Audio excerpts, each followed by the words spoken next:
Hello everyone, welcome to easy study. अगर आप लोग मास्टर कैडर साइंस की तैयारी कर रहे हैं तो आज का ये वीडियो आप लोगों के लिए हेल्पफुल होने वाला है। सबसे पहले जिसने भी चैनल को सब्सक्राइब नहीं किया है, चैनल को सब्सक्राइब कर दें और दिए गए बेल आइकन को भी दबा दें ताकि जो आने वाली वीडियोस के नोटिफिकेशंस आपको सबसे पहले मिल जाएं। आज के इस वीडियो में हम स्टार्ट करने वाले हैं फिज़िक्स के साथ रिलेटेड टॉपिक इलेक्ट्रोमैग्नेटिक थ्योरी, और इसका सब टॉपिक जो है इलेक्ट्रोस्टैटिक्स, जो 12th क्लास का टॉपिक है मेनली, उसे हम डिस्कस करने वाले हैं। आज की जो वीडियो है वो बेसिक्स की वीडियो रहने वाली है मेनली। तो ज़्यादा देर ना करते हुए शुरू करते हैं हमारा आज का वीडियो। इलेक्ट्रोस्टैटिक्स क्या है? एक ऐसी स्टडी है जिसमें हम चार्जेस जो रेस्ट पर हैं, मींस स्टैटिक्स चार्जेस के कारण प्रोड्यूस होने वाली फोर्सेस, फील्ड्स और पोटेंशियल्स के बारे में स्टडी करते हैं। उस स्टडी को क्या कहते हैं? Electrostatics. Means electrostatics deals with the study of force, potentials and field arising from static charges। Mainly electrostatics दो वर्ड से बना है, electro plus statics. Electro means होता है चार्जेस या इलेक्ट्रिसिटी, एंड स्टैटिक मीन्स होता है एट रेस्ट। ठीक है, तो इलेक्ट्रोस्टैटिक क्या है?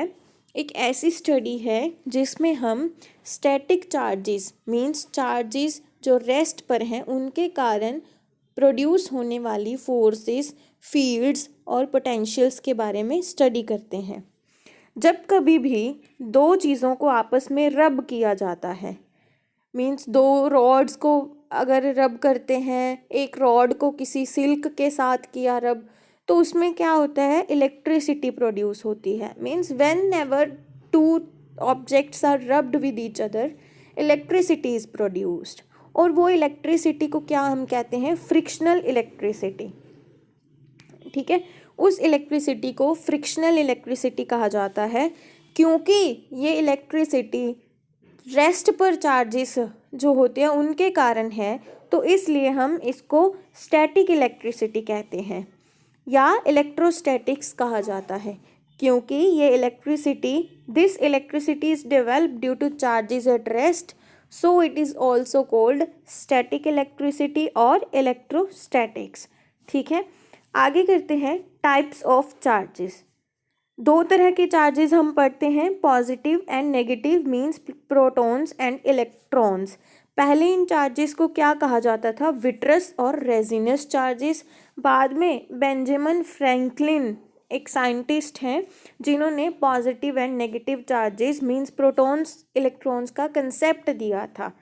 ठीक है, जब कभी भी एक ग्लास रॉड को सिल्क के साथ रब किया जाता है तो उसमें विट्रस चार्जेस प्रोड्यूस होते हैं, मींस प्रोटॉन्स प्रोड्यूस होते हैं। और जब कभी भी एबोनाइट रॉड को फर के साथ रब किया जाता है तो उसमें रेजिनस चार्जेस आते हैं, इलेक्ट्रॉन्स आते हैं। ठीक है, तो मेनली दो तरह के चार्जेस हैं, प्रोटॉन्स एंड इलेक्ट्रॉन्स। अब ये चार्ज होता क्या है? इलेक्ट्रिक चार्ज क्या है? इलेक्ट्रिक चार्ज जो है वो किसी भी ऑब्जेक्ट की या किसी पार्टिकल की एक ऐसी प्रॉपर्टी है जिसके कारण फोर्स आती है पार्टिकल्स में। मीन्स अगर कोई पॉजिटिव पार्टिकल है, उसने अट्रैक्ट किया नेगेटिव पार्टिकल को, हम पढ़ते हैं ना, like charges repel each other and unlike charges attract each other. अगर कोई पॉजिटिव चार्ज है, उसने अट्रैक्ट किया है नेगेटिव चार्ज को, तो वो किसके कारण है? इलेक्ट्रिक चार्ज के कारण है। तो ये पार्टिकल्स ही, उनके ऊपर क्या है? चार्ज है, पॉजिटिव है या नेगेटिव है, वो एक प्रॉपर्टी है उस पार्टिकल की कि वो अट्रैक्ट कर रहा है किसी चीज़ को, रिपेल कर रहा है किसी चीज़ को, या फोर्स लगा रहा है उस चीज़ पे। तो mainly electric charge is the property of protons, electrons या फिर particles which give rise to force between the particles. दो पार्टिकल्स के बिटवीन जो फोर्सेस हैं उनके लिए जो रिस्पॉन्सिबल है वो प्रॉपर्टी इलेक्ट्रिक चार्ज होती है। ठीक है, तो चार्ज ऑन एन इलेक्ट्रॉन क्या होता है 1.6 into 10⁻⁻19 coulomb. Means charge on electron और प्रोटॉन दोनों होते तो इक्वल हैं लेकिन ऑपोजिट होता है। प्रोटॉन पर पॉजिटिव चार्ज होता है और इलेक्ट्रॉन पर नेगेटिव चार्ज होता है। इलेक्ट्रॉन का चार्ज होता है -1.6 इंटू 10⁻⁻19 कूलम और प्रोटॉन का चार्ज होता है 1.6 into 10⁻⁻19 Coulomb's of positive charge. ठीक है, चार्ज के जो यूनिट होते हैं वो होते हैं कूलम और सबसे छोटी यूनिट जो है वो है 1.6 इंटू 10⁻⁻19 कूलम। वन चार्ज जो होता है सबसे छोटी यूनिट होता है वो है charge on an proton. Electric charge is a scalar quantity. Vector और स्केलर आपको पता ही है, क्योंकि इलेक्ट्रिक चार्ज की ओनली मैग्नीट्यूड होता है मीन्स, लेकिन डायरेक्शन नहीं होती है चार्ज की, तो इसलिए ये एक स्केलर क्वांटिटी है। और वेक्टर क्वांटिटीज़ कौन सी होती हैं जिनके पास मैग्नीट्यूड प्लस डायरेक्शन भी होती है। ठीक है, नेक्स्ट हमारा टॉपिक है इलेक्ट्रोस्टैटिक इंडक्शन।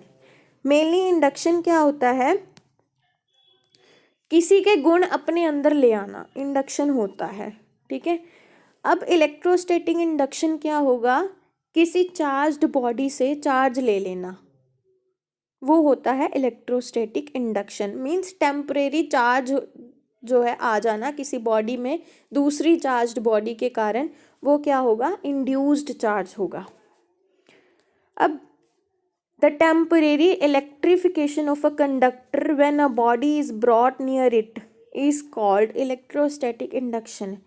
जब कोई भी बॉडी इसके पास लाई जाती है, किसी भी कंडक्टर के पास चार्ज्ड बॉडी लाई जाती है, तो उसके जो चार्जेस हैं उस कंडक्टर में आ जाना, वो क्या होता है, electrostatic induction. Induced charges, the charge appearing at end of conductor due to electrostatic induction is called induced charge। मतलब जो कंडक्टर में चार्ज आ गया उस चार्ज बॉडी के कारण, वो क्या होगा, इंड्यूस्ड चार्ज होगा। इंड्यूसिंग चार्जेस कौन से होते हैं, जिनके कारण किसी कंडक्टर में चार्ज आया है। इंड्यूस्ड चार्ज जिनके कारण आया है वो इंड्यूसिंग चार्जेस हैं। ठीक है, the charges present in charging body used to produce electrostatic induction। Electrostatic induction करने के लिए जो बॉडी पर चार्जेस हैं उन्हें क्या कहते हैं, inducing charges. If glass rod is used for electrostatic induction then charge on glass rod is positive. हमने पीछे किया है, ग्लास रॉड के कारण जो चार्ज आता है वो कौन सा होता है, विट्रस, यानी पॉजिटिव चार्ज आता है। अगर इलेक्ट्रोस्टैटिक इंडक्शन में हम ग्लास रॉड यूज़ कर रहे हैं तो जो चार्जेस प्रोड्यूस होंगे वो कौन से होंगे, पॉजिटिव। अगर तो एबोनाइट रॉड यूज़ कर रहे हैं तो नेगेटिव चार्जेस प्रोड्यूस होंगे।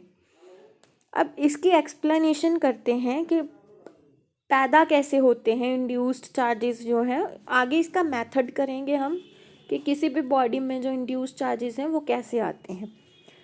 When a positively charged glass rod is brought near a conductor, किसी कंडक्टर के पास जब glass rod, charged glass rod को लाया जाता है, तो जो कंडक्टर के पास फ्री इलेक्ट्रॉन्स होते हैं,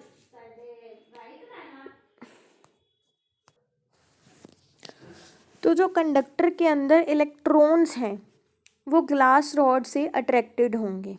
मीन्स जब कभी भी एक पॉजिटिवली चार्ज ग्लास रॉड जिसमें पॉजिटिव चार्ज होता है उसको कंडक्टर के पास लाएंगे, तो हमें पता है पॉजिटिव चार्ज किसे अट्रैक्ट करता है, नेगेटिव चार्ज को। तो जो कंडक्टर है उसकी एक साइड पर नेगेटिव चार्ज इकट्ठा होना शुरू हो जाएगा। ठीक है, तो इसलिए हम क्या कहेंगे, जो कंडक्टर है वो नेगेटिवली चार्ज्ड होता है और जो अदर एंड है वो इलेक्ट्रॉन डेफिशिएंट होगा। मीन्स उस एंड पर इलेक्ट्रॉन जो हैं वो बहुत कम रह जाएंगे, क्योंकि ज़्यादातर इलेक्ट्रॉन्स क्या हैं, वो ग्लास रॉड से अट्रैक्टेड हो जाएंगे। और इससे उल्टा जब हम कोई नेगेटिवली चार्ज एबोनाइट रॉड को कंडक्टर के पास लाते हैं, तो जो नेगेटिव चार्ज है वो पॉजिटिव चार्ज को अट्रैक्ट करेगा, तो कंडक्टर क्या होगा, पॉजिटिवली चार्ज्ड होगा। और जो अदर एंड पर क्या होगा, वो प्रोटॉन डेफिशिएंट हो जाएगा अदर एंड। ठीक है। तो एज अ रिजल्ट जो कंडक्टर होगा वो पॉजिटिवली चार्ज्ड हो जाएगा, ठीक है। अब पूरा मेथड करेंगे हम चार्जिंग बाय इंडक्शन। ये तो एक ब्रीफ सा इंट्रोडक्शन था कि कैसे होता है जो इंडक्शन है। आगे जब हम करेंगे इसका पूरा चार्जिंग बाय इंडक्शन, उसमें पूरा पता चलेगा कि कैसे हो रहा है। ये हमारे पास सभी स्टेप्स हैं इस डायग्राम में। जैसे हम पहले देख रहे हैं, कोई कंडक्टर है जिसके दो एंड्स हैं ए और B, positive end negatively charged ends हैं, ठीक है। तो स्टेप 1 क्या है, to charge a conductor with negative charge. अब हमें नेगेटिव चार्ज लाना है कंडक्टर में, तो हम क्या करेंगे, पॉजिटिवली चार्ज रॉड यूज़ करेंगे, मीन्स ग्लास रॉड यूज़ करेंगे। A glass rod is brought near it, the charges in conductor separate and the end A becomes the negatively charged and B of the conductor becomes positively charged। हमें पता है कि एक conductor के अंदर equal number of positive and negative charges है, ठीक है। जब हम ग्लास रॉड किसी कंडक्टर के पास लाएंगे तो क्या होगा, ग्लास रॉड में पॉजिटिव चार्ज है तो नेगेटिव चार्ज को अट्रैक्ट करेगा कंडक्टर में से। जो ग्लास रॉड का चार्ज है वो नेगेटिव चार्ज को अट्रैक्ट करेगा और एट द एंड ए क्या होगा, नेगेटिव चार्ज इकट्ठा होना शुरू हो जाएगा due to this positive charge, ठीक है। तो पॉजिटिव एंड नेगेटिव चार्ज क्या हो जाएंगे, सेपरेट हो जाएंगे उस कंडक्टर में। सो अब नेक्स्ट स्टेप में क्या करना है, अब रॉड को वैसे का वैसे रखेंगे और जो पॉजिटिवली चार्ज एंड है उसे हम ग्राउंड कर देंगे bye touching with a finger, या कैसे भी हम कर सकते हैं, ठीक है। तो जो बी एंड है इसको हमने क्या कर देना है, ग्राउंडेड कर देना है। तो क्या होगा, हमारे पास जो चार्जेस हैं positive charges they will flow down, ठीक है। तो नेक्स्ट के keeping the glass rod in positive, the conductor is connected to ground और earth by touching the conductor with the finger. Conductor को फिंगर के साथ टच कर दिया तो क्या होगा, जो पॉजिटिव चार्ज है वो ग्राउंडेड हो जाएगा। बी एंड को जब हम टच करेंगे तो जो पॉजिटिव चार्जेस हैं वो क्या हो जाएंगे, डिसअपियर होने शुरू हो जाएंगे। The charge from B end does not move to ground, ठीक है।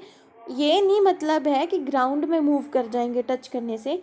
क्या होगा, equal amount of negative charge from ground, जब हमने फिंगर से टच किया तो नीचे ग्राउंड से जितने चार्जेस पॉजिटिव बी में हैं, एंड पर हैं, बी एंड पर पॉजिटिव चार्जेस जितने हैं उतने amount of negative charges ground से ऊपर को जाएंगे और न्यूट्रलाइज कर देंगे बी एंड पर जो चार्जेस हैं, ठीक है। They will cancel each other, इसलिए बी एंड पर कोई पॉजिटिव चार्ज नहीं रह जाएगा, ठीक है। तो फिर क्या होगा, नेक्स्ट स्टेप में क्या करेंगे, हम ग्राउंड को हटा देंगे, मीन्स अब अपनी फिंगर को हम हटा देंगे जब बी एंड पर जो कोई भी पॉजिटिव चार्ज नहीं रह गया, ठीक है। सो अब ग्लास रॉड वैसे का वैसा अभी भी पड़ा है ग्राउंड हटाने के बाद भी। थर्ड स्टेप में हमने सिर्फ क्या किया है, जो ग्राउंड है उसको हटाया है। Conductor is disconnected from earth by removing finger, but glass rod वैसे का वैसा नियर एंड ए पड़ा है अभी, ठीक है। तो जो ए एंड है उस पर अभी भी क्या होंगे, नेगेटिव चार्जेस होल्डेड होंगे, अभी भी नेगेटिव चार्जेस होंगे ए पर। जैसे हम ये ग्लास रॉड को हटा देंगे, ये पॉजिटिवली चार्ज ग्लास रॉड को जैसे हमने नेक्स्ट स्टेप में हटा दिया, क्या होगा, ये जो negative charge at the end A है वो पूरे कंडक्टर में फैल जाएगा, सभी जगह पर पूरा फैल जाएगा, ए और बी एंड दोनों पर ही क्या हो जाएगा, नेगेटिव चार्ज। तो पूरा जो है, when glass rod is removed the negative charge eight A spreads uniformly and the conductor is negatively charge, ठीक है। सो जब चार्ज ग्लास रॉड को हम रिमूव कर देंगे, जो नेगेटिव चार्ज है ए पर वो पूरे कंडक्टर में स्प्रेड हो जाएगा यूनिफॉर्मली। तो हम इसका मतलब क्या समझेंगे कि जो ग्लास रॉड है वो यूनिफॉर्मली नेगेटिव चार्ज्ड है। और अगर इसके उल्टा हमें पॉजिटिव चार्ज लाना है, यहाँ पर पूरा पॉजिटिव लाना है, तो हम यहाँ पर क्या करेंगे, यूज़ एक एबोनाइट रॉड को हम यूज़ करेंगे, ठीक है। एबोनाइट अगर हम यूज़ कर रहे हैं तो इसके रॉड के ऊपर क्या होगा, नेगेटिव चार्ज, ए एंड पर कौन सा आएगा, पॉजिटिव चार्ज, ठीक है, बाकी पूरा प्रोसीजर जो है वो सेम होगा इसके जैसा ही, तो वो आप लोगों को खुद से समझना पड़ेगा। आप खुद ट्राई करके देखना, नहीं तो आप डाउट पूछ सकते हो। ठीक है, तो नेक्स्ट हमारे पास है प्रॉपर्टीज ऑफ चार्जेस। चार्जेस की कौन कौन सी प्रॉपर्टीज होती हैं। आपको कंडक्टर को चार्ज करना है एबोनाइट रॉड के साथ। ये प्रोसीजर आप खुद करके देख लेना, अगर हो जाए तो, नहीं होगा तो आप you can ask doubt in comment box. ठीक है, नेक्स्ट है properties of charge. Charge is additive in nature. It implies that the total charge on an object is algebraic sum of charges located at different points in object। मतलब charge जो है additive in nature है। जो पूरा charge है conductor का वो क्या होगा, sum of all the charges located inside the conductor. Means अगर हमारे पास Q टोटल चार्ज है तो ये क्या होगा, Q1 charge plus Q2 charge plus Q3 charge. ठीक है, कोई भी कंडक्टर हम मान लेते हैं जिसमें 11 इलेक्ट्रॉन्स हैं और 11 जो है वो प्रोटॉन्स हैं, सॉरी, और 9 जो है वो इलेक्ट्रॉन्स हैं। तो 9 इलेक्ट्रॉन्स के आगे कौन सा होगा, नेगेटिव साइन होगा, because these are the electrons. तो जो टोटल चार्ज होगा वो क्या होगा, इन दोनों का सम होगा, 11 प्रोटॉन्स प्लस 9 इलेक्ट्रॉन्स। तो ये क्या बन जाएगा, 11 electrons minus 11 protons minus 9 electrons. ठीक है, तो टोटल चार्ज क्या आएगा हमारे पास, 11 माइनस 9 2e। ठीक है, तो जो टोटल चार्ज है वो क्या होगा, sum of all the charges located in the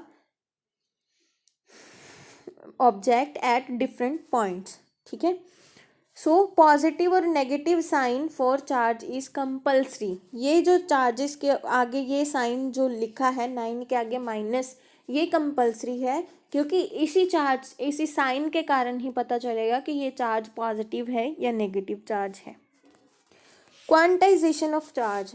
अब क्वांटाइजेशन का क्या मीनिंग होता है। क्वांटाइजेशन, कोई भी चीज़ जो है वो क्वांटाइज्ड क्यों है, ये हम कैसे बोलते हैं कि क्वांटाइज्ड है कोई चीज़, जब भी वो किसी n जो है इंटीजर का मल्टीपल होगा। ठीक है, तो अब चार्जेस की क्वांटाइजेशन का मतलब क्या है कि जो चार्ज है किसी ऑब्जेक्ट पर वो n का इंटेग्रल मल्टीपल होगा। क्वांटाइजेशन ऑफ चार्ज के कारण, since there are positive and negative charges on the charge particle consisting matter, कोई भी मैटर है उसके अंदर पॉजिटिव और नेगेटिव चार्जेस हैं। ठीक है, अब जो चार्ज है किसी मैटर के ऊपर वो क्या होगा, integral multiple of this e। कोई भी चार्ज जो है वो n का इंटेग्रल मल्टीपल n के साथ मल्टीपल होगा। ठीक है, चार्ज ऑन एन ऑब्जेक्ट क्या है, प्लस माइनस करके Ne। मतलब चार्ज हमें पता है प्रोटॉन के लिए प्लस E यूज़ होता है, माइनस E किसके लिए, इलेक्ट्रॉन के लिए। तो चार्ज क्या होगा हमारे पास, कितने नंबर ऑफ इलेक्ट्रॉन्स हैं, कितने नंबर ऑफ कितने नंबर ऑफ प्रोटॉन्स हैं, कितने नंबर ऑफ इलेक्ट्रॉन्स हैं, उनका मल्टीपल होगा जो टोटल चार्ज होगा। इसलिए हम इसको क्या लिखते हैं, plus minus Ne, where n is any integer. This is called the quantization of charge और डिस्क्रीट नेचर ऑफ चार्ज। इसको हम डिस्क्रीट नेचर ऑफ चार्ज भी कहते हैं। अब all the observable charges is integral multiple of this E। ठीक है, E क्या होगा हमारे पास, प्लस माइनस 1.6 इंटू 10⁻⁻19। जितने नंबर ऑफ इलेक्ट्रॉन्स प्रोटॉन्स जो भी होंगे उनके साथ हमें इस E को मल्टीप्लाई करना होगा, और E की वैल्यू क्या होती है, plus minus 1.6 into 10⁻⁻19। Third is conservation of charges. Law of conservation क्या कहता है, जो नेट चार्ज है किसी भी सिस्टम के अंदर वो कांस्टेंट होगा। मींस ना तो चार्ज को हम क्रिएट कर सकते हैं और ना ही हम डिस्ट्रॉय कर सकते हैं। ठीक है, बट किसी भी केमिकल रिएक्शन में अगर हम देखें, कोई भी न्यूक्लियर ट्रांसफॉर्मेशन देखें, एक तरह के चार्ज को हम दूसरी तरह के चार्ज में कन्वर्ट कर सकते हैं, लेकिन ना तो चार्ज को बना सकते हैं। एक केमिकल रिएक्शन है, उसके रिएक्टेंट वाली साइड और प्रोडक्ट वाली साइड, दोनों साइड जो चार्ज है वो कंजर्व्ड रहेगा। तो अब let us consider an example. अब हमारे पास एक एग्जाम्पल है 92 यूरेनियम 235, मीन्स इसमें हमारे पास 92 क्या है, उसका एटॉमिक नंबर है, Z नंबर ऑफ प्रोटॉन्स है, और 235 क्या है, उसका मास नंबर है। ठीक है, तो अब हमारे पास यूरेनियम में जब एक न्यूट्रॉन की हम रिएक्शन करवाते हैं यूरेनियम के साथ, तो हमारे पास ये प्रोडक्ट बनते हैं, barium 56 141, krypton 3692 and 3 neutrons plus some energy. यहाँ पर 92 प्रोटॉन्स हैं हमारे पास, रिएक्टेंट और प्रोडक्ट को ऐड करके 92 + 0 92। इस साइड में भी इसका सम क्या होना चाहिए, 92 ही होना चाहिए। देखते हैं, 56 + 36 + 0 मीन्स 92। तो number of protons is uniform, charge is conserved on both the sides. Reactant side भी 92 है और प्रोडक्ट साइड भी 92 है, इसलिए हम क्या कह सकते हैं कि ये जो चार्ज होता है दिस इज कंजर्व्ड क्वांटिटी। लिखा हुआ है number of protons that is atomic number 92 है। ठीक है, सॉरी यहाँ पर Z आना है, एटॉमिक नंबर। ठीक है, number of protons atomic number on the product side क्या है, 56 + 36 = 92। नेट चार्ज जो है वो equals to net charge after fusion. Net charge before fusion is equal to net charge after fusion. Unlike charges attract each other, like charges repel each other. ये हमने पढ़ा ही हुआ है, छोटी क्लासेस में भी हम पढ़ते हैं। Same charges repel each other, unlike charges attract each other. जैसे positive charge will repel each other, negative charge will repel each other, and अगर ऑपोजिट चार्जेस हैं तो वो आपस में क्या करेंगे, अट्रैक्ट करेंगे। नेक्स्ट प्रॉपर्टी है magnitude of elementary negative charge is equal to magnitude of elementary positive charge. Means charge on electron is equal to charge on proton. बस फर्क सिर्फ इतना है, एक पॉजिटिव है और एक नेगेटिव है, दोनों का मैग्नीट्यूड जो है वो सेम है, that is 1.6 × 10⁻⁻19 coulomb. Next property is electric charge on an object is not affected bye motion of any object. अब अगर कोई भी बॉडी है, किसी भी बॉडी में जितने नंबर ऑफ चार्जेस हैं वो उतने ही रहेंगे, उसके मोशन का उस पर कोई इफेक्ट नहीं पड़ेगा। ये नहीं है कि कोई बॉडी फास्ट मूव कर रही है तो उसके चार्जेस कम हो जाएंगे, स्लो मूव कर रही है चार्जेस बढ़ जाएंगे, कुछ भी ऐसा नहीं होगा। Electric charges on an object is not affected by the motion of an object, charges are independent of velocity. ठीक है, नेक्स्ट है हमारे पास चार्ज और मास में डिफरेंस क्या है अब। ठीक है, फर्स्ट जो हम प्रॉपर्टीज करते हैं चार्जेस की, एक साइड पे चार्जेस की तो प्रॉपर्टीज ही आएंगी। अब देखना है कि चार्जेस की प्रॉपर्टीज मास की प्रॉपर्टीज से कैसे डिफर करती हैं।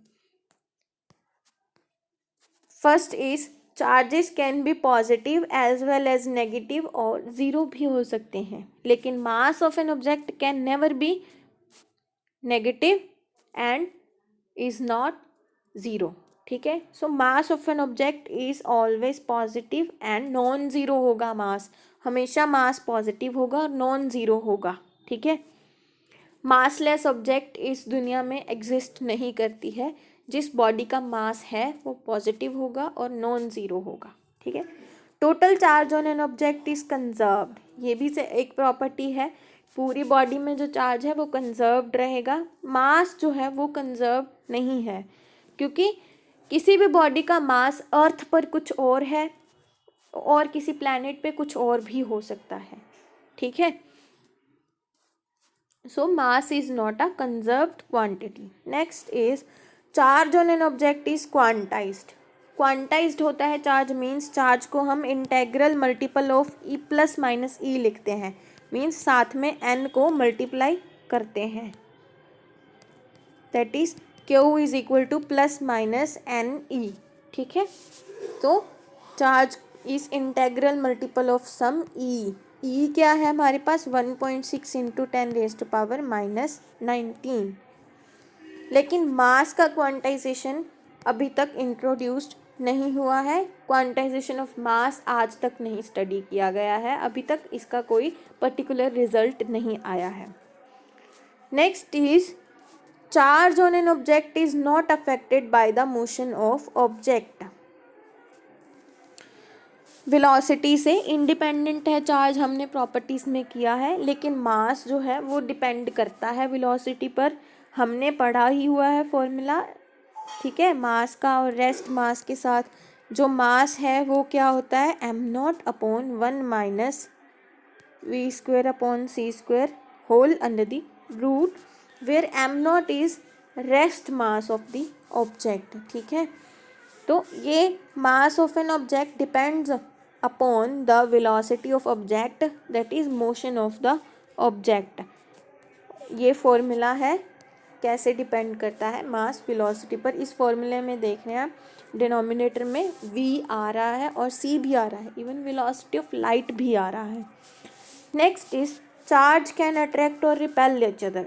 चार्जेस जो हैं एक दूसरे को अट्रैक्ट भी कर सकते हैं, रिपेल भी कर सकते हैं, लेकिन ग्रेविटेशनल फोर्स के इफेक्ट के कारण मास जो है वो ऑलवेज अट्रैक्ट करेगा एक दूसरे को। फोर्सेस लगाएंगे, masses will always attract each other due to the gravitational forces. ठीक है, रिपेल नहीं करेंगे। लाइक चार्जेस जो हैं वो repel each other, unlike charges attract each other. ठीक है, सो हमारे पास नेक्स्ट आ जाता है कूलम्स लॉ इन इलेक्ट्रोस्टैटिक्स। ये जो भी कर रहे हैं ये सारा 12th क्लास का है, ये सब बेसिक है, ऑलमोस्ट सभी को आते होते हैं। लेकिन जो आगे जो गॉस लॉ हम पढ़ने वाले हैं या फिर इलेक्ट्रिक फील्ड के बारे में, उसके लिए ये बेसिक्स पता होने चाहिए। Coulomb's law in electrostatics, it states that the 2 point charges attract or repel each other by force। दो चार्जेस जो हैं वो या तो एक दूसरे को अट्रैक्ट करते हैं या तो रिपेल करते हैं, और जो उनके ऊपर फोर्स होती है वो क्या होती है, डायरेक्टली प्रोपोर्शनल किसके होती है, दोनों चार्जेस के प्रोडक्ट के।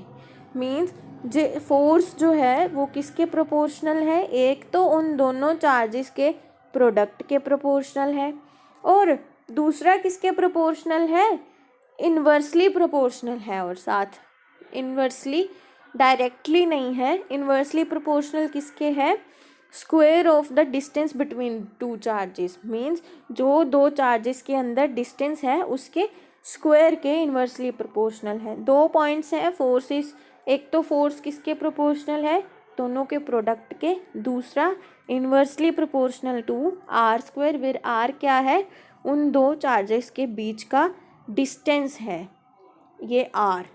ठीक है, अब स्टेशनरी चार्जेस के लिए ही ये होल्ड करेगा। जो कूलम्स लॉ ऑफ इलेक्ट्रोस्टैटिक है वो स्टेशनरी चार्जेस के लिए बेटर होल्ड करता है, और जो चार्जेस हैं वो सेंट्रल इन नेचर है, क्योंकि जो फोर्सेस हैं कूलम्स लॉ ऑफ इलेक्ट्रोस्टैटिक के अकॉर्डिंग जो फोर्स है that is central in nature, क्योंकि ये फोर्स इस लाइन पर एक्ट करेगी। मीन्स ये वाली लाइन जो इन दो चार्जेस के सेंटर्स को जॉइन कर रही है, उस लाइन के अक्रॉस ये चार्जेस पर फोर्स जो है वो काम करती है, इसलिए ये सेंट्रल इन नेचर है। Because the force act along line joining the charges. दो चार्जेस हैं, इन दोनों को ये लाइन जॉइन कर रही है, जो फोर्स है इसी लाइन के अलोंग काम करेगी, इसलिए फोर्स जो है वो सेंट्रल इन नेचर है। Let us consider 2 point charges. मान लेते हैं दो चार्जेस हैं, एक चार्ज ए पर है और दूसरा चार्ज बी पॉइंट पर है। चार्जेस हैं Q1 Q2 और R जो है उनके बीच का डिस्टेंस है। फोर्स हमने किया है किसके प्रोपोर्शनल है, Q1 × Q2। Force inversely proportional है आर स्क्वायर के, means force is directly proportional to 1/r²। ठीक है, तो इकट्ठा लिख दिया इक्वेशन नंबर 1 एंड 2 को, तो फोर्स किसके प्रोपोर्शनल आ गया, Q1 Q2 divided by r²। ठीक है, अब प्रोपोर्शनैलिटी का साइन हटाएंगे तो इक्वल आएगा, इक्वल के साथ कुछ कांस्टेंट भी लगाना पड़ेगा प्रोपोर्शनैलिटी का। सो जो K है वो किस पर डिपेंड करता है, अब नेचर ऑफ द मीडियम पर। जिस मीडियम में हम रखेंगे उस बॉडी को, उन चार्जेस को, उन पर K की वैल्यू डिपेंड करेगी। ठीक है, अगर हम SI सिस्टम लेते हैं तो हमारे पास K क्या होता है, 1/4πε0। ठीक है, और अगर CGS सिस्टम लेते हैं तो हम ये 1/4πε0 नहीं लेके चलते हैं। हायर क्लासेस में जैसे MSc में हम मेनली 1/4πε को हमेशा लेते ही नहीं है, मेनली CGS सिस्टम में ही बात की जाती है हायर क्लासेस में। ठीक है, तो SI सिस्टम के under K is equal to 1/4πε0, where ε0 को क्या कहा जाता है, absolute permittivity of free space. ठीक है, अब वैक्यूम में जब फोर्स की बात करेंगे तो 1/4πε0 Q1 Q2/r² होगी फोर्स जो है, वेयर ε0 की ये वैल्यू होती है 8.854 इंटू 10⁻⁻12 कूलम स्क्वायर पर न्यूटन पर मीटर स्क्वायर। ये वैल्यूज़ याद कर लेनी चाहिए क्योंकि कई बार डायरेक्टली MCQ आ जाता है ε0 की वैल्यू क्या होती है। ठीक है, अब हमें पता है, हम क्या करेंगे, इसके 1/4πε0 में पुट कर देंगे तो ये बन जाएगा 9 इंटू 10⁻⁹ न्यूटन मीटर स्क्वायर पर कूलम स्क्वायर। 1/4πε0 की जस्ट वैल्यू निकाली है, तो फोर्स हमारे पास क्या बन जाएगा, 9 इंटू 10⁻⁹ Q1 Q2/r²। अगर CGS सिस्टम लेते हैं तो हम K को 1 लेके चलते हैं क्योंकि हायर क्लासेस में कैलकुलेशंस ऑलरेडी ही बहुत लेंथी होती हैं। अगर हम साथ में 1/4πε0 लेने लग गए तो फिर कैलकुलेशंस बहुत टफ हो जाती हैं, इसलिए CGS सिस्टम को ज़्यादा प्रेफर किया जाता है हायर क्लासेस में। सो फोर्स वैक्यूम में क्या बन जाएगा, 1/4πε0 Q1 Q2/r²। यहाँ से हम ε0 की वैल्यू निकाल सकते हैं, क्या आ जाएगी, 1/4π इंटू फोर्स ऑफ वैक्यूम। ठीक है, Q1 Q2/r², जस्ट रीअरेंज किया है, वैल्यूज़ पुट करेंगे। फोर्स के हमें यूनिट पता है, ये साइड पर किया हुआ है हमने। Force is equal to mass into acceleration. Mass क्या होता है kg में, एक्सेलरेशन क्या होता है मीटर पर सेकेंड स्क्वायर में। तो फोर्स के यूनिट्स क्या बन जाएंगे, kg metre per second square.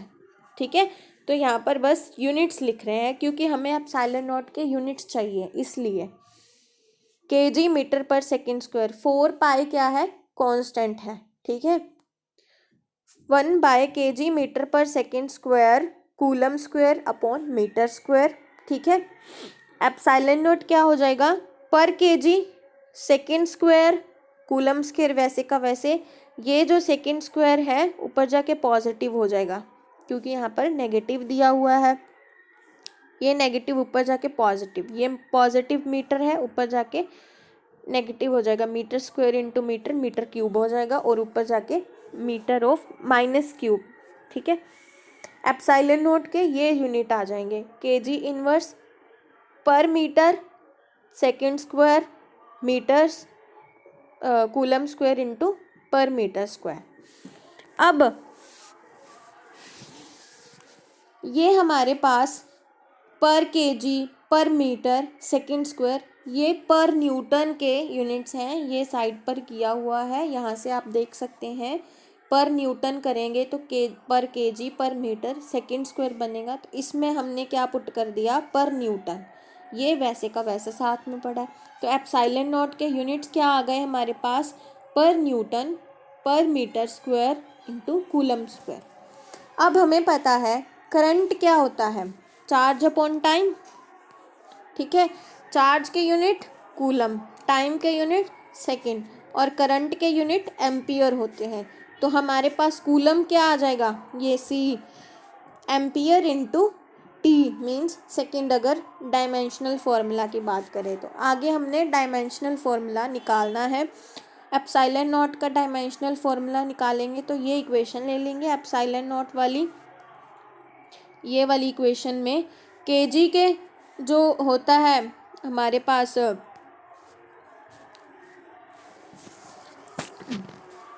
KG को हम डायमेंशनल फॉर्मूला की फॉर्म में क्या लिखते हैं, m की पावर 1। जो m है वो क्या है, लेंथ है मीटर्स में, तो वो l रेज टू पावर 1 हो जाएगा। s टाइम के यूनिट्स हैं तो t रेज टू पावर -2 हो जाएगा। कूलम के हमने निकाले ही हैं अभी a इंटू टी इस इक्वेशन में, ठीक है। इस फॉर्मूले को यूज़ करके कूलम के a इंटू टी हैं तो कूलम स्क्वायर क्या हो जाएगा, a square into T square, और ये मीटर स्क्वायर क्या हो जाएगा, l स्क्वायर, ठीक है। अब रीअरेंज करने पर हमारे पास ओवरऑल यूनिट्स क्या आ जाते हैं, a square T raise to power 4 m raise to power -1 l raise to power -3। इनको ऊपर लेके गए हैं बस। m ऊपर जाके क्या हो जाएगा, m raise to power -1, l क्या हो जाएगा, l1 l2, यहाँ पर l रेज टू पावर 3 हो जाएगा, ऊपर जाके l raise to power -3, t यहाँ पर -2 है तो ऊपर जाके t स्क्वायर हो जाएगा। ऊपर हमारे पास a स्क्वायर भी पड़ा है, t स्क्वायर भी पड़ा है, ठीक है। T square into T square क्या हो जाएगा, टी रेज टू पावर 4 हो जाएगा। बस इनको लिख दिया, a square T raise to power 4 m raise to power -1 l raise to power -3। तो ये हमारे पास डायमेंशनल फॉर्मूला आ गया एप्सिलॉन नॉट का। अगला हमारे पास टॉपिक है 1 कूलम की डेफिनेशन है। 1 कूलम होता क्या है, हमें पता है वैक्यूम में फोर्स हमने निकाली है पहले 9 इंटू 10 रेज टू पावर 9 वाली, ये इक्वेशन फोर्स इन वैक्यूम, ठीक है। बस अब इसको यूज़ कर रहे हैं। वैक्यूम में फोर्स कितनी होती है, 9 into 10 raise to power 9 Q1 Q2 upon R square. अगर ये जो चार्जेस हैं इनको हम 1 मीटर के डिस्टेंस पर रख देते हैं, दोनों चार्जेस को भी इक्वल रख देते हैं, ठीक है। Means Q1 equal to Q2 को Q लिख देते हैं और R को 1 लिख देते हैं, तो हमारे पास फोर्स का क्या वैल्यू आती है, 9 into 10 raise to power 9 Q square, यहाँ पर 1 हो जाएगा। और फोर्स की वैल्यू क्या बन जाएगी, 9 into 10 raise to power 9 equal to 9 into 10 raise to power 9 dot Q square. Force को भी अगर हमने 9 इंटू 10 रेज टू पावर 9 मान लिया, ये सब कुछ करने के बाद ये दोनों तो कैंसिल हो जाएंगे, Q स्क्वायर क्या बन जाएगा, इक्वल टू 1, Q क्या आ जाएगा, +-1। इससे हमें क्या पता चलता है, अगर दो इक्वल चार्जेस हैं, ठीक है, वो रिपेल करेंगे by a force of 9 into 10 raise to power 9, जब उनको 1 मीटर की दूरी पर रखा होगा तो उन पर जो चार्ज लग रहा होगा वो क्या होगा, 1 कूलम का, ठीक है। 1 coulomb is the charge, 1 coulomb वो चार्ज है जिससे दो चार्जेस इक्वल चार्जेस रिपेल करेंगे, ठीक है, and the charges are placed at distance r equal to 1 meter from it, the force on the charges क्या होगी, 9 into 10 raise to power 9 newtons. ये 1 कूलम की डेफिनेशन थी। 1 कूलम वो चार्ज है जिससे कोई भी दो लाइक चार्जेस एक दूसरे को रिपेल करेंगे by a force 9 into 10 raise to power 9 newtons, और दो चार्जेस जो हैं उन्हें 1 मीटर की दूरी पर रखा हुआ है, ठीक है। नेक्स्ट टॉपिक है, अगर हमें कूलम्स लॉ वेक्टर फॉर्म में निकालना हो, ठीक है, तो हम कैसे करेंगे। हमें पता है दो चार्जेस हैं, एक दूसरे के ऊपर फोर्स लगाएंगी, या तो एक दूसरे को अट्रैक्ट करेंगी या तो एक दूसरे को रिपेल करेंगे, ठीक है। तो हम यहाँ पर कुछ नोटेशंस यूज़ करते हैं। F12 क्या होता है, अगर हमारे पास F12 लिखा होता है तो जो ये पहले 1 लिखा होता है ये क्या होता है, जिसके ऊपर फोर्स लग रही है, और 2 क्या होता है जिसके कारण लग रही है। मेनली हम F12 को क्या बोलते हैं, F12 is force on 1 due to 2, इसको ऐसे पढ़ते हैं, F12 is the force on charge Q1 due to charge Q2, ठीक है। और F21 को क्या पढ़ेंगे, force on charge Q2 due to Q1, F21 means force on 2 due to 1।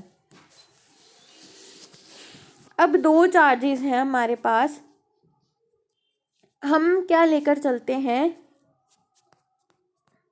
2 like charges लेकर चलते हैं। 2 लाइक चार्जेस हैं तो वो एक दूसरे को क्या करेंगे, रिपेल करेंगे, ठीक है। लाइक चार्जेस हैं, ए पर Q1 रखा हुआ है, बी पर Q2 रखा हुआ है।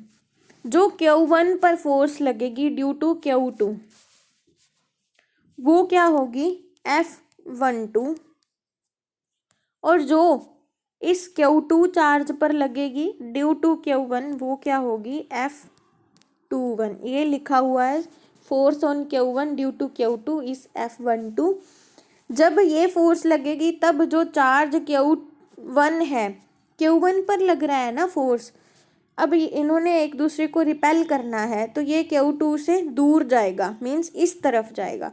तो ये जो लाइन है वो क्या है, 2 से 1 है, ठीक है। तो डिस्टेंस कौन सा होगा, R फ्रॉम 2 to 1, ठीक है। 2 से 1 है, इस तरफ है तो इसको हम R21 लेंगे।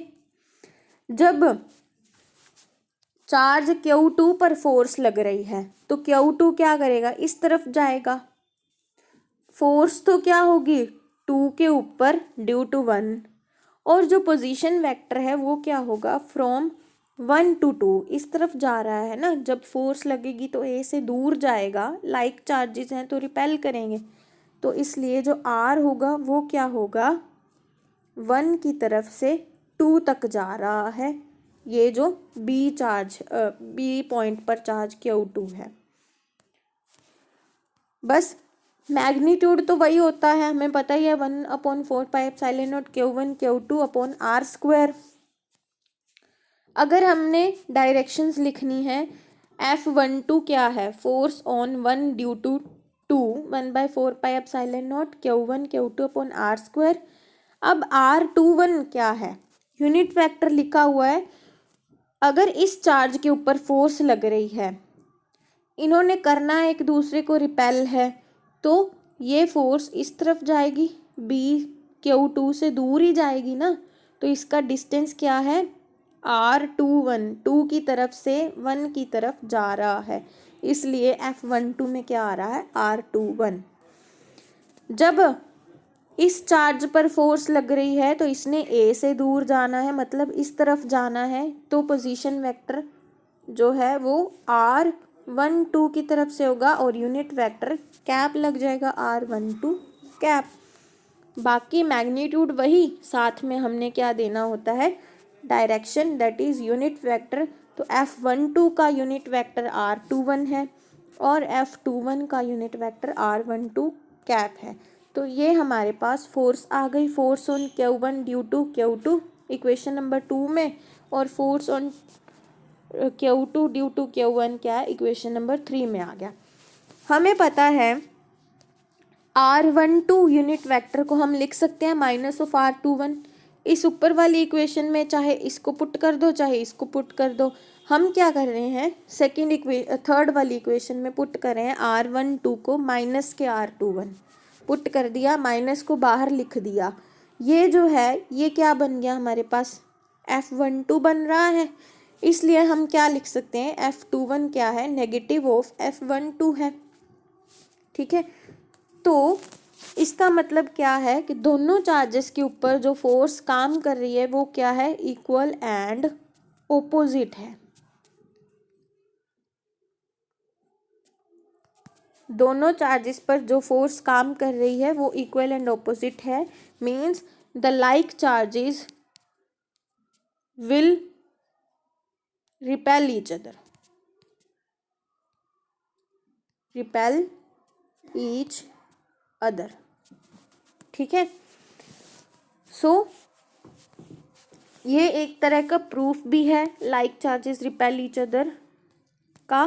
वेक्टर फॉर्म में जब हम निकालते हैं तो कूलम्स लॉ के कारण वेक्टर फॉर्म के जो एक तरह से यूजेस आते हैं वो क्या होते हैं, ये एक्सप्लेन कर देता है कि दो लाइक चार्जेस के ऊपर जो फोर्स लग रही है वो क्या है, इक्वल होती है और ऑपोजिट होती है। और एक सेकंड यूज़ ये होता है वेक्टर फॉर्म का कि जो फोर्सेस हैं वो क्या है, सेंट्रल इन नेचर है। ये एक सेकंड यूज़ है, the force will be central in nature.